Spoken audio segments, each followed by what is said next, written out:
Hi friends, എല്ലാവർക്കും നമ്മുടെ ചാനലിലേക്ക് ഹൃദയം നിറഞ്ഞ സ്വാഗതം.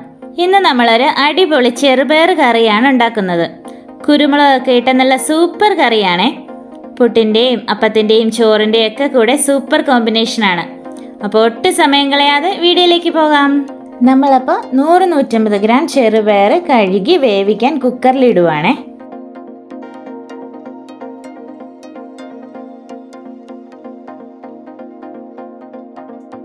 ഇനി ഉപ്പും കുറച്ച് വെള്ളവും കൂടി ഒഴിച്ച് വേവിക്കാൻ വെക്കാം.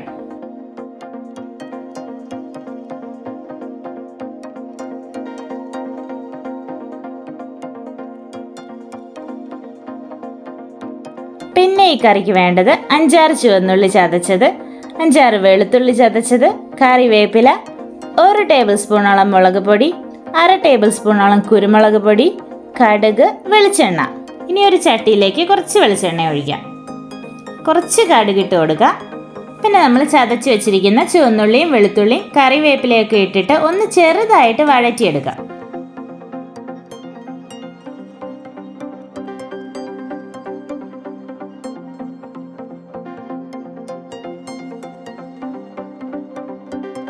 വഴന്നു കഴിഞ്ഞ് മുളക് പൊടിയും കുരുമുളക് പൊടിയും ചേർക്കാം.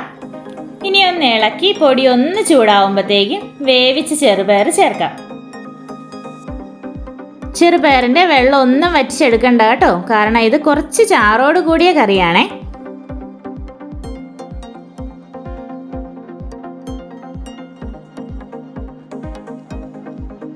ഇനി ഇളക്കി കൂട്ടി കഴിയുമ്പോൾ കറി റെഡി. എത്ര സിമ്പിൾ ആണല്ലേ. അപ്പോൾ എല്ലാവരും ഒന്ന് ട്രൈ ചെയ്യുമല്ലോ അല്ലേ. അപ്പോൾ നെക്സ്റ്റ് വീഡിയോയിൽ വീണ്ടും കാണാം. Bye bye, thank you.